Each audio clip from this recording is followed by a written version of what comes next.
Big breaking news. ఇటీవలి కాలంలో తరచూ విమాన ప్రమాదాలు చోటు చేసుకుంటూ ఉన్నాయి. అమెరికాలో మరో విమాన ప్రమాదం చోటు చేసుకుంది. ఈ విమాన ప్రమాదంలో 60 మంది వరకు చనిపోయినట్టుగా తెలుస్తోంది. 60 మందికి పైగా ఈ విమాన ప్రమాదంలో మరణించారు. ఇప్పుడు మీరు ఆర్టీవీ స్క్రీన్ పైన చూస్తున్నారు. నా వెనుకున్న ఈ స్క్రీన్ పైన కనిపిస్తున్నదే విమాన ప్రమాద దృశ్యాలు. అమెరికాలోని రొనాల్డ్ రీగన్ ఎయిర్పోర్ట్ లో, ఇంటర్నేషనల్ ఎయిర్పోర్ట్ లో ఈ ప్రమాదం చోటు చేసుకుంది. వాషింగ్టన్ లో ఈ విమాన ప్రమాదం చోటు చేసుకుంది. ఒక్కసారి ప్రమాదం చోటు చేసుకుంటున్నప్పుడు ఉన్న దృశ్యాలు నేను ఆర్టీవీ స్క్రీన్ పైన మీకు వివరిస్తాను. ఇది రివర్ పొటోమాక్ రివర్. ఆ రివర్ పైన ఈ ప్రమాదం చోటు చేసుకుంది. ఆ నది ఒడ్డునే విమానం ఉంది. రొనాల్డ్ రీగన్ విమానాశ్రయం. ఒకసారి చూడండి, ఇదిగో ఇదే మిలిటరీ బ్లాక్ హాక్ హెలికాప్టర్. ఒకసారి పాస్ అయ్యండి పీసీఆర్. ఒకసారి దాన్ని మళ్ళీ ఫస్ట్ నుంచి ప్లే చేద్దాం. మిలిటరీ విమానం, బ్లాక్ హాక్ విమానం, ప్రయాణికులతో వెళ్తున్న Black hack helicopter, military helicopter ప్రయాణికులతో వెళుతున్న మరో విమానాన్ని గాల్లోనే ఢీకొట్టడంతో ఈ ప్రమాదం చోటు చేసుకుంది. ఈ ప్రమాదంలో ఈ హెలికాప్టర్, ఒకసారి పాస్ చేయండి. ఇక్కడ మీకు చిన్న లైట్ గా కనిపిస్తుంది కదా, ఇది బ్లాక్ హాక్ హెలికాప్టర్, ఇది మిలిటరీ హెలికాప్టర్. ఇక్కడ ఇది కనిపిస్తుంది కదా, అంటే రాత్రి సమయంలో చోటు చేసుకోవడంతో మనకి వెలుగులో కనిపిస్తోంది. ఇంకా ప్రమాదం చోటు చేసుకోలేదు, అంటే మరో 2-3 సెకండ్లో ప్రమాదం చోటు చేసుకోబోతుంది. ఈ హెలికాప్టర్, ఈ విమానం గుద్దుకొని 60 మంది ప్రాణాలు కోల్పోయారు. ఇదే విమానం, ఈ విమానంలో 60 మంది ఉన్నారు. క్రూ మెంబర్స్ తో కలిపి మొత్తం 60 మంది ఉన్నారు. ప్రయాణికులతో వెళ్తున్న తేలికపాటి విమానం. ఇది military helicopter, black hack helicopter. ఇది కనిపిస్తోందిగా నది, ఇది నది పొటోమాక్ నది. వాషింగ్టన్ లో ఉంది. వాషింగ్టన్ లో రొనాల్డ్ రీగన్ ఇంటర్నేషనల్ ఎయిర్పోర్ట్ దగ్గర ఈ ప్రమాదం చోటు చేసుకుంది. విమానం టేక్ ఆఫ్ అవుతూ ఉంది, హెలికాప్టర్ అక్కడికి వస్తుంది. ఆ సమయంలో 2 కొన్ని ప్లే చేద్దాం. ఒక్కసారి చూడండి, భయానక ప్రమాదం ఇటీవలి కాలంలో. చూడండి ఒకసారి, దగ్గరికి వచ్చేస్తోంది. అప్పటికే బహుశా పైలట్ గుర్తించి ఉండుంటాడు, విమానం తన వైపు వస్తుందని గుర్తించి ఉండుంటాడు బహుశా. బ్లాక్ బాక్స్ లో విమానం బ్లాక్ బాక్స్ వచ్చిన తర్వాత రికవరీ చేసుకున్న తర్వాత ఆ సమయంలో పైలట్ ఏం మాట్లాడాడని తెలుస్తుంది. ఇది మిలిటరీ విమానం. చూడండి ఒకసారి, దగ్గరికి వచ్చేస్తుంది, ప్లే చేయండి. దగ్గరకు వచ్చిన తర్వాత ఒకసారి చూడండి, పెద్ద పేలుడు సంభవించింది, మొత్తం బ్లాస్ట్ అయిపోయింది. చూస్తూ ఉండగానే కొంతమంది దూరం నుంచి దాన్ని తమ ఫోన్లో చిత్రీకరిస్తున్న సమయంలో, మామూలుగా చిత్రీకరిస్తున్న సమయంలో ఈ ప్రమాద దృశ్యాలు రికార్డ్ అయ్యాయి. చూడండి ఒక్కసారి, పెద్ద శబ్దంతో మంటలతో పేలిపోయింది విమానం, హెలికాప్టర్ 2 కూడా పేలిపోయి ఈ నదిలో పడిపోయాయి. ఇప్పుడు అక్కడ సహాయక చర్యలు కొనసాగుతున్నాయి. ఇటీవలి కాలంలో తరచుగా ప్రమాదాలు చోటు చేసుకున్నాయి. ఇంతకు ముందే దక్షిణ సూడాన్లో కార్మికులతో వెళ్తున్న విమానం రన్వే పై నుంచి టేక్ ఆఫ్ సమయంలో కూలిపోయింది. ఇప్పుడు ఈ విమానం, తేలికపాటి విమానం ప్రయాణికులతో వెళ్తుంది 60 మందితో. చూడండి, హెలికాప్టర్ ఇది వచ్చేసింది, గుద్దేసింది. 2 కూడా గుద్దుకున్నాయి. గాల్లో గుద్దుకోవడంతో ఈ పెద్ద ప్రమాదం చోటు చేసుకుంది. తరచుగా ఎక్కడో ఒక చోట విమాన ప్రమాదాలు జరుగుతూనే ఉన్నాయి. 100 మంది ప్రాణాలు కోల్పోతూనే ఉన్నారు. ఎంత భయానకంగా ఉన్నాయో చూడండి ఒకసారి. ఫైర్ బోట్స్ మనకి ఎలా విరజిమ్మాయో చూడండి ఒక్కసారి. నిప్పు రవ్వలు విరజిమ్మటంతో పెద్ద శబ్దంతో పేలిపోయి ఆ విమానం, హెలికాప్టర్ 2 కూడా శిథిలాలు ఆ నదిలో కూలిపోయాయి. అక్కడ ఇప్పుడు సహాయక చర్యలు కొనసాగుతున్నాయి. పొటోమాక్ రివర్ అది వాషింగ్టన్ లో ఉంది. ఆ సమయంలో 60 మంది ఆ విమానంలో ప్రయాణిస్తున్నట్టుగా తెలుస్తోంది. బ్లాక్ హాక్ హెలికాప్టర్ అది. దీంతో ఆ విమానాశ్రయంలో, రీగన్ విమానాశ్రయంలో మొత్తం రాకపోకలన్నీ కూడా బంద్ చేశారు, రాకపోకలు నిలిపివేశారు. అక్కడికి వచ్చే విమానాలను వేరే దారి మళ్ళిస్తున్నారు. చూడండి ఒకసారి, మొత్తం మూడు మనకి కనిపిస్తున్నాయి. ఇది హెలికాప్టర్. ఇక్కడ మనకి చూడండి ఒకసారి, ఇక్కడ మరో విమానం వస్తుంది. అంటే ఒకేసారి మల్టిపుల్ ఫ్లైట్స్ అక్కడ టేక్ ఆఫ్ తీసుకోవచ్చు అండ్ ల్యాండింగ్ అవుట్ అనుకుంటుంది. మరో విమానం కూడా ఆ సమయంలో అక్కడ టేక్ ఆఫ్ తీసుకుంటుంది, వెళుతూ ఉంది. అదే సమయంలో ఇక్కడ మరో విమానం టేక్ ఆఫ్ తీసుకుంటూ ఉంది. ఇక్కడ నుంచి హెలికాప్టర్ వస్తూ ఉంది. ఇక్కడ నుంచి హెలికాప్టర్ వచ్చి దీన్ని ఢీకొట్టింది. అదే సమయంలో ఇక్కడ మరో విమానం కూడా చూస్తున్నాం. మరో విమానం కూడా ఇక్కడ టేక్ ఆఫ్ తీసుకొని వెళుతుంది. చాలా దగ్గరలోనే ఉంది.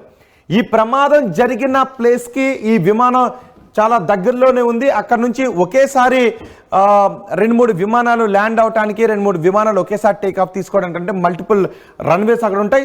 సో ఈ విమానం అక్కడ టేక్ ఆఫ్ తీసుకుని వెంటనే టేక్ ఆఫ్ తీసుకుంటూ ఉంది.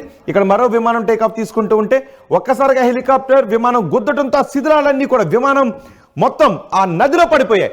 సో అక్కడ అంత పెద్ద బ్లాస్ట్ జరిగింది కాబట్టి విమానం హెలికాప్టర్ రెండూ కూడా పేలిపోయాయి కాబట్టి దాదాపు ఎవరు బతుకుండే అవకాశం లేదు అనేది చెప్తున్నారు. ఒక్కసారిగా నదిలోకి పడిపోయాయి. అక్కడ సహాయక చర్యలు కొనసాగుతున్నాయి. కానీ ఎందుకు అంత దగ్గరగా వచ్చింది? మరి ఏటీసీ నుంచి గ్రౌండ్ కంట్రోల్ నుంచి అక్కడ మరో హెలికాప్టర్ వస్తుంది అన్న దాన్ని గ్రౌండ్ కంట్రోల్లో ఉన్న అధికారులు గుర్తించలేకపోయారా? నిజానికి పైలట్ ఆ సమయంలో గుర్తించి చాకచక్యంగా దాన్ని తప్పించడానికి అవకాశం ఉండదు. ఎందుకంటే అది ప్రయాణికుల విమానం, యుద్ధ విమానాలు కాదు. వెంటనే యూటర్న్ తీసుకోవడానికి, వెంటనే కిందకో పైకి వెళ్ళిపోవడానికి అవకాశం ఉండేటటువంటి సందర్భం కాదు. హెలికాప్టర్ చాలా దగ్గరకు వచ్చేస్తుంది. బహుశా ఆ హెలికాప్టర్లో ఉన్న పైలట్ ఎందుకు గుర్తించలేదు? మరి ఆ దిశగా ఎందుకు వచ్చాడు? టేక్ ఆఫ్ తీసుకుంటున్న రూట్లోనే హెలికాప్టర్ని ఎలా అలౌ చేశారు?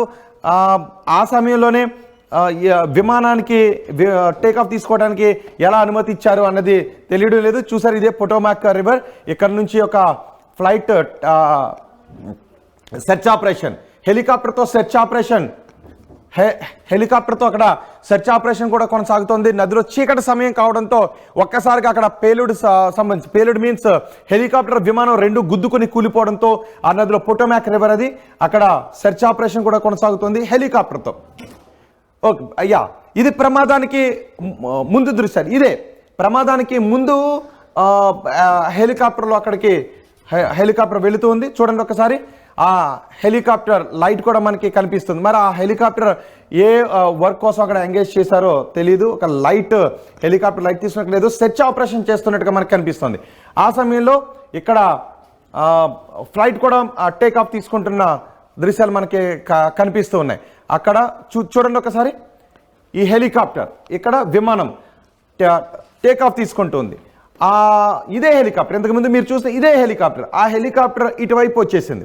ఇటువైపు వచ్చి ఈ విమానాన్ని ఢీ కొట్టడంతో ఈ భారీ ప్రమాదం జరిగింది. ఇటీవల కాలంలో తరచుగా ఏదో ఒక రూపంలో ప్రమాదాలు చోటు చేసుకుంటున్నాయి. టేక్ ఆఫ్ తీసుకుంటున్న సమయంలో క్రాష్ అయిపోవటమో, లేదంటే రన్వే పై నుంచి స్లిప్ అయిపోవటమో, ల్యాండింగ్ అవుతున్నప్పుడు క్రాష్ ల్యాండ్ జరగడమో, మధ్యలో టెక్నికల్ గ్లిచెస్ వచ్చి కూలిపోవడం లాంటివి. ఇప్పుడు మీరు రెండో బాక్స్లో చూస్తున్నారు కదా, అది ఇంతకు ముందు దక్షిణ సూడాన్లో ఒక ఆయిల్ కంపెనీకి చెందిన విమానం. అది ఆయిల్ కంపెనీ హైక్ చేసుకున్న విమానం కార్మికులను తీసుకుని వెళ్తూ ఉండగా టేక్ ఆఫ్ తీసుకుంటున్న సమయంలో ఆ విమానం పేలిపోయింది. ఆ విమానం క్రాష్ అయిపోయింది, తలకిందులుగా పడిపోయింది. 5X RXB రిజిస్టర్డ్ కలిగిన విమానం అది. బ్రిడ్జ్ క్రాఫ్ట్ 900D అది. చాలా ప్రమాదాలు, గతం నుంచి చాలా ప్రమాదాలు చోటు చేసుకున్నాయి. కొన్ని ప్రమాదాల్లో ఎటువంటి ప్రాణహాని జరగలేదు. ఈ ప్రమాదంలో మాత్రం 18 మంది చనిపోయారు. ఏది రెండో బాక్స్లో చూడంలో. ఈ అమెరికాలో చోటు చేసుకున్న ఈ ప్రమాదంలో ఏకంగా 60 మంది చనిపోయారు. మరి ఆ సైనిక హెలికాప్టర్లు ఎంతమంది ఉన్నారో తెలియదు. చూడండి ఒకసారి, ఇది ఇక్కడ ఒక విమానం టేక్ ఆఫ్ తీసుకుంటుంది. ఇది బహుశా ల్యాండ్ అవుతోంది అని తెలుస్తుంది. టేక్ ఆఫ్ తీసుకుంటున్నారని వార్తలు వస్తున్నాయి, కన్ఫర్మేషన్ రావాలి. కానీ ఆ సమయంలో రెండు గాల్లోనే ఉన్న సమయంలో హెలికాప్టర్ ఇక్కడ చూడండి వస్తుంది. ఇది ఇసుక హెలికాప్టర్ వస్తుంది, ఇక్కడ విమానం వెళ్తుంది. వచ్చిన దగ్గరికి వచ్చి ఒక్కసారిగా బ్లాస్ట్ అయింది. ఒక్కసారిగా బ్లాస్ట్ అయి అంతే నదిలో పడిపోయింది. ఇప్పుడు అక్కడ సహాయక చర్యలు కొనసాగుతూ ఉన్నాయి. కానీ ఇది మానవ తప్పిదం, కంప్లీట్గా పూర్తిగా మానవ తప్పిదం. ఇది గ్రౌండ్ కంట్రోల్ అధికారుల తప్పిదం. అండ్ హెలికాప్టర్లో పైలట్ మరి ఆ విమానం అటు వెళుతూ ఉంది అని తెలిసినప్పుడు అంత దగ్గరగా ఆ దిశలో ఎందుకు వెళ్ళాడు? నిజానికి సైనిక విమానం కాబట్టి వాళ్ళు కంట్రోల్ చేసుకోవడానికి అవకాశం ఉంటుంది. సైనిక హెలికాప్టర్ కాబట్టి దాన్ని కొంత కంట్రోల్ చేసుకోవడానికి అవకాశం ఉంటుంది. కానీ పైలట్ మాత్రం ఆ దిశగానే ఎందుకు ముందుకు వచ్చేసాడు అనేది తెలియనటువంటి అంశం. బహుశా అందులో ఉన్నటువంటి పైలట్ కూడా, హెలికాప్టర్ ఉన్న పైలట్ కూడా చనిపోయాడు కాబట్టి మరి ఆ విషయాన్ని ఎలా తెలుస్తుందో అనేది చూడాలి, విచారణలో ఎలా తెలుస్తుంది అనేది. సో ఈ ప్రమాదంలో 60 మంది ప్రయాణికులు, ఏకంగా 60 మంది ప్రయాణికులు ఈ ప్రమాదంలో ఒక తప్పిదం కారణంగా, కేవలం ఆ కమాండ్స్ ఇవ్వడంలో జరిగినటువంటి తప్పిదం, ఏటీసీ తప్పిదం కారణంగా ఏకంగా 60 మంది ప్రయాణికులు ప్రాణాలు కోల్పోయారు. క్రూ మెంబర్స్ కూడా ప్రాణాలు కోల్పోయారు. ఈ విషాద ఘటన వాషింగ్టన్లోని రొనాల్డ్ రీగన్ ఎయిర్పోర్ట్లో చోటు చేసుకుంది. అక్కడున్న పొటోమాక్ నదిలో ఆ విమానం కూలిపోయింది. సహాయక చర్యలు అయితే ప్రస్తుతం కొనసాగుతున్నాయి.